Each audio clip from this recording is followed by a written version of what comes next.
So I want to talk to you guys about Lebanon. Lebanon is an absolute crap hole. It has disintegrated tremendously. Its government is diminishing. It's really becoming not even a country that one can seriously take because it's so divided. In fact, the Lebanese government can't even reform itself. It can't even reform its own government. And if you're an American or German or English, or if you live in a country that has a lot of money and you make, a decent income, you could go to Lebanon right now and live like a king because $1 is worth thousands of the Lebanese currency. I believe it's called the lira. But why would you want to go to Lebanon? I mean, why would you want to go to Lebanon? Just from reading it, just from reading the news on what's been taking place in Lebanon, and forgive me for these marks here, I was busy working with tile today. But anyway, reading about Lebanon in the news, the country sounds like it's literally on the verge of a civil war. The prime minister of Lebanon just stepped down because the government can't even reform a government.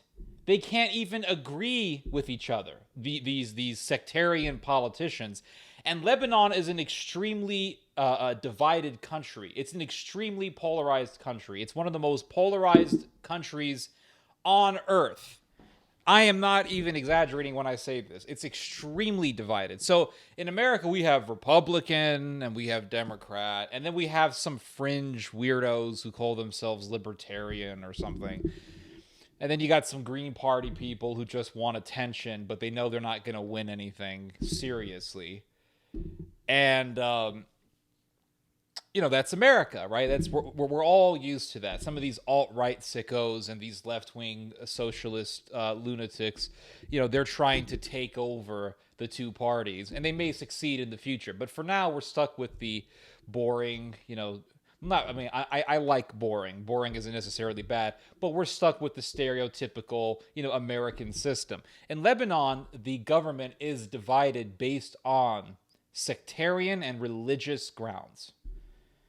The presidency is controlled by Maronites. Maronites are Catholic. I'm not going to say Christian because evangelicals don't have anything to do with the presidency in Lebanon. It's the Maronite Christians who control the presidency because there are so many Maronites in Lebanon, so many Maronite Catholics that they have to have some kind of hold on the state, or else you're going to have bloodshed because you have this huge section of the population and they need to have some sort of say so, or else they're going to get pissed and it's not going to be pretty.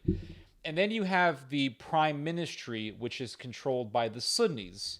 And then the speaker of the parliament is controlled, that position is controlled by the Shiites. Now, within Lebanon, you have numerous very well armed militias. You have paramilitaries who are Maronite Christians, and we've seen how deadly those people can be just reading up on the Lebanese Civil War, which went from the 1970s all the way up into the early 90s. And that was a hell of a civil war. I mean, all wars are ugly, but some wars are worse than others. And the Lebanese Civil War definitely is on the top list of the bloodiest civil wars ever, at least in modern history. And it was absolutely horrific. And it was based on sectarian grounds. Of course, nationalism had a lot to factor in. Nationalism had a lot to do with that. But some of it was even racial. There was even a racial element in the Lebanese Civil War. The Maronite Christians talked about being Phoenicians and how the Phoenician race was superior, and all of Lebanon belonged to the Phoenician race. And the guy who founded the whole Phalange movement was actually a Nazi. He was a Lebanese Nazi who went to Germany during the Olympics back in, I want to say, the 1930s, when Hitler was controlling Germany. It was when the Third Reich was ruling Germany, and he saw the Nazis and he saw the uniforms, and and he liked it. He loved it. His last name was Jamail, by the way. I think his first name was Pierre Jamail.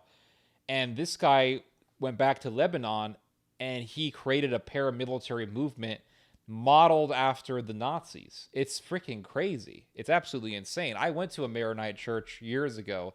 I had to leave because I just honestly didn't really feel welcome there because I'm not Lebanese, even though I kind of look like everybody in there. But I guess it's like Chinese people and Japanese people, even though they look alike, kind of. Um, a Japanese person could spot a Chinese person a mile away and vice versa. But anyway, and then you have the Shiites, and the Shiites are really running probably the most well-organized, well-armed paramilitary organization in Lebanon, and it's called Hezbollah. Hezbollah is extremely well-armed, very well-trained. I mean, for a paramilitary group, they're pretty impressive. Even the Israelis had difficulty fighting Hezbollah back when they had a war against them in the early 2000s. And the Israelis had to use airstrikes to deal with them because it was pretty terrifying for the IDF to face Hezbollah on the ground. I mean, to fight anyone in their country is difficult. You know, I remember years ago talking to a U.S. soldier. Well, he was a veteran. And I asked him, I said, how long do you think it would take for the U.S. to defeat Pakistan in a war? And he said, Pakistan? Oh, probably like a few days. He said, we would just use the Air Force and bomb the hell out of them. And then I asked him, I said, well, what happens after that? Like, would you have to send ground troops? He said, well, yeah, in order to control Pakistan, you would have to send ground troops. And I said, well, how easy would that be? He said, well, when you're on the ground in a different country that you're not familiar with, literally anything could happen. You're in their territory, and they could use roadside bombs, IEDs, snipers. The sky is the limit, really, as to what could happen. And so Hezbollah is extremely dangerous. And then of course you have the Sunnis, and you have Sunni militias. You have Sunni militias, and they hate the Shiites. They hate the Shiites. I believe the Maronite Catholics and the Shiites, they're more friendly toward each other than if it were between Maronites and Sunnis. Because I know during the Lebanese Civil War, most of the Palestinians who fought against the Lebanese, they were Sunni Muslims. I assume some of them were Christian Palestinians, and they they hated each other. It was a really ugly, brutal civil war between the Maronite Christians and the Palestinians.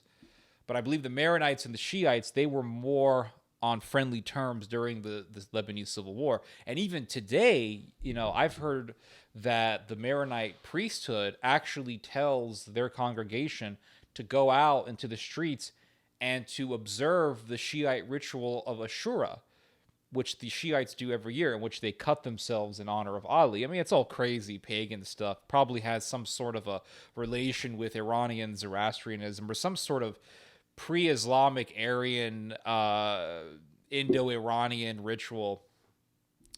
But the Maronite leadership, the Maronite priesthood, the religious authorities will actually tell Lebanese Catholics to go out and cut themselves. I mean, which is completely demonic and antichrist. But that's the Maronite priesthood. It's extremely corrupt. The religious authorities in the Maronite church are very, very corrupt. And then like I said, you have the Sunni militias, you have Shiite militias, and they absolutely hate each other. The Sunni militias in Lebanon, they absolutely hate the Syrian government because the Syrian government is ruled by Shiites. Bashar al-Assad is a Shiite, and the Sunnis in Lebanon hate him. They absolutely hate him. And another interesting thing that is taking place in Lebanon, which presages something that can't be good, is the military in Lebanon is losing a lot of money. The official Lebanese military is actually completely dependent on foreign aid, American money, European money, money from the Gulf states, because everybody who has studied Lebanon geopolitically will tell you that the Lebanese military is the only thing keeping that country together. It's the only thing keeping Lebanon together because the Lebanese military is a symbol of unity. It's a symbol of unity. It is supposedly not involved in sectarianism. The military does not get involved in sectarian affairs or issues or controversies. It's just the Lebanese military. And the soldiers in Lebanese military are being heavily undercut in their wages. They're being heavily underpaid.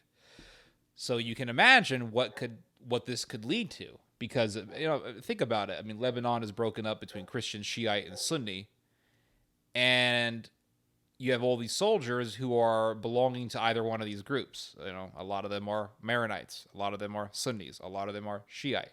What happens when they can't be paid sufficiently, I should say? What happens when these soldiers are having their wages cut by the government? It's a dangerous political atmosphere, because then these soldiers will say, well, why are we fighting for you? You don't even care about us. You're so corrupt. Saad Hariri, who left the prime ministry. You have Diab, or whatever his name is. All of these Lebanese politicians, they're all corrupt. Why should we even care about anything that happens to these people? And what could happen is these soldiers will, with their training, they'll form paramilitaries based on sectarian lines. The Shiites will go to the Shiite. They could go to Hezbollah. The Sunnis will go to the Sunni militias. The Maronites will go defend their own people. And you could literally have a second Lebanese civil war. And the other thing also is that Lebanon has an energy crisis. The energy in Lebanon has been greatly diminished. By energy, I mean electricity. I mean, of course, psychologically, they lack a lot of energy because their morale is so down. And also, a lot of the educated Lebanese people are literally leaving Lebanon. They're going to Europe, they're going to Canada, they're going to the United States. So it's a pretty messed up situation.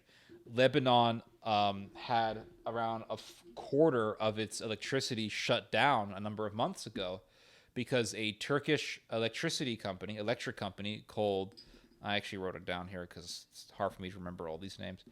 It's called Car Powership, literally Car, K-A-R, Powership, Powership, one word.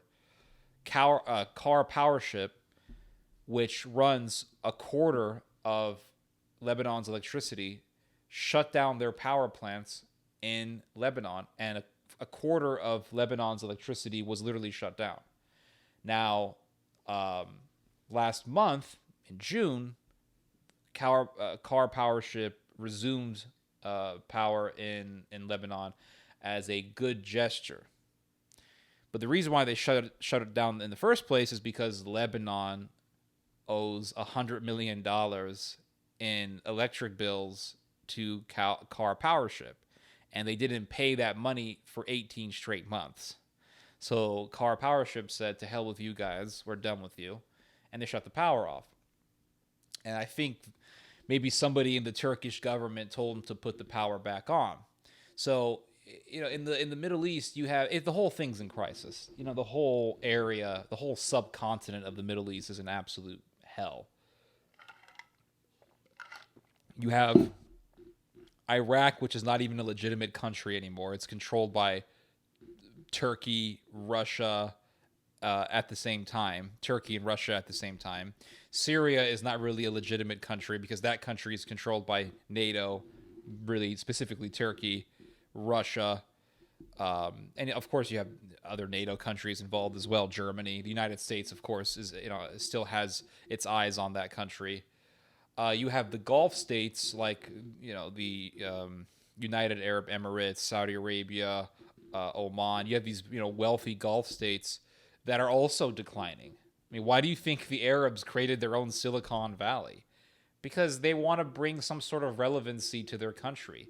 They know it's all going down to flames. Why do you think the Arabs have deepened ties with Israel? I mean, for how for how many decades were we hearing about how the Arabs and the Jews hate each other, and it all goes back to Isaac and what was it, Isaac and Esau, Jacob and Esau, or something like that. Yeah, they hate each other, the Jews and the Arabs. It all goes back to biblical times and yada yada, which really isn't true. But that's the common American evangelical narrative. And now you see the Jews and the Arabs deepening security ties together. Why? Because the Arabs are terrified of Iran. That's why. The Arabs are terrified of the Iranians. So you have a rising Iran as a regional power, not as a global power, but as a regional power. And the Iranians are hyped up on their own hubris about reviving the Persian Empire. And a lot of them aren't even really as Muslim. I mean, a lot of them are basically Zoroastrians with Muslim garb. Nationalism is extremely powerful and very influential in Iran. And then on top of that, you have a bunch of Arabs who are scared for their lives of Iran. They're terrified of being slaughtered by the Persians. And then you have a rising Turkey, which is the most powerful country in the Near East. Really, it is. It's the most powerful country in the Muslim world. You have a rising Turkey that is expanding its hegemony. Syria, Iraq, we've talked about this already, North Africa and Libya. Libya is not even a legitimate country anymore. Supposedly they have an official government, the Government of National Accord, which is recognized internationally. It's recognized by the United Nations, by the United States. But then on top of that, you have this huge faction that's being backed by Russia that's trying to destroy the official government, so-called official government.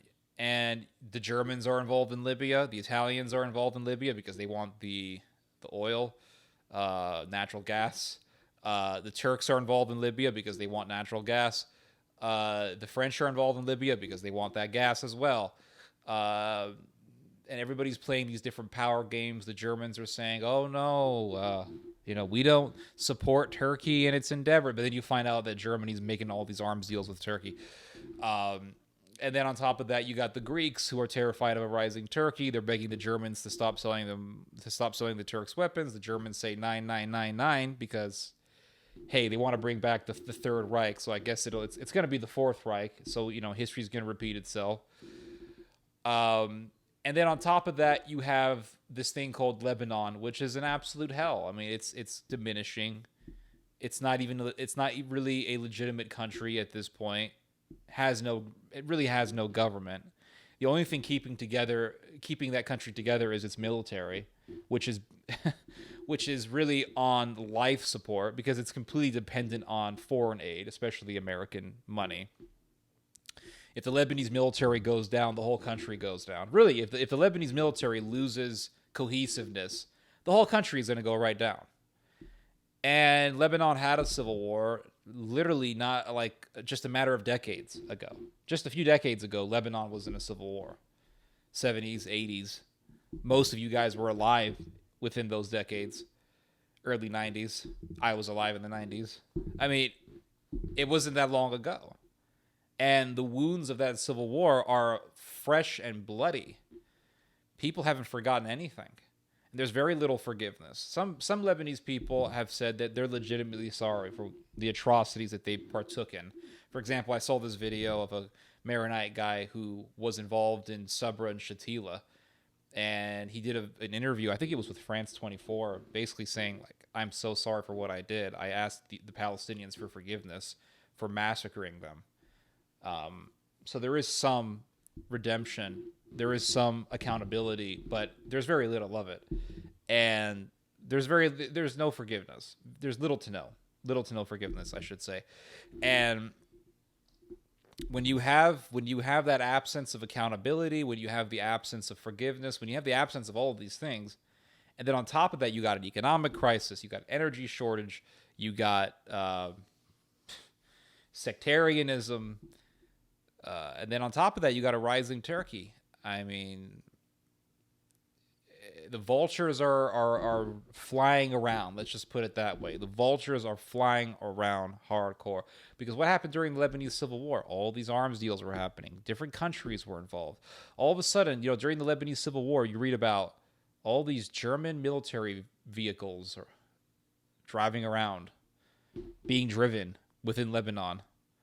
All of a sudden, you see German weapons, German arms. How did all these German weapons end up in Lebanon during the Lebanese Civil War? Very fascinating story. A lot of these weapons were smuggled into Lebanon through Turkey.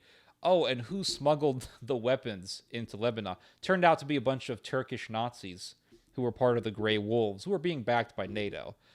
And then you'll read about literally German neo-Nazis in Lebanon selling weapons to people, selling weapons to Palestinians, selling weapons to some other militias, whatever, mainly to Palestinians because, Palestinians hate Israel. And you have Nazis who sympathize with the Palestinian cause. Oh, and that's another thing. On top of all this mess, you have a rising Germany within the EU. And believe it or not, I mean, a lot of people don't want to believe this, but Germany still has a lot of anti-Israel sentiment. It does. Most Germans don't really care for Israel. They really don't care for the Israeli cause. They're way more sympathetic to the Palestinian cause. The vast majority of Germans actually sympathize with the Palestinians. And the Germans are still very in favor of working with Iran. So here we have the only country in history which almost succeeded in annihilating the nation of Israel, working with a country, Iran, that also hates Israel. So, yeah, we're going back to history. Somebody on my live stream said that history has ended. I'm like, word? Are you sure? I don't think it's ended. I think it's only continuing, and we are returning back to its ugly quagmire. Anyway, you guys just heard some theology. God bless.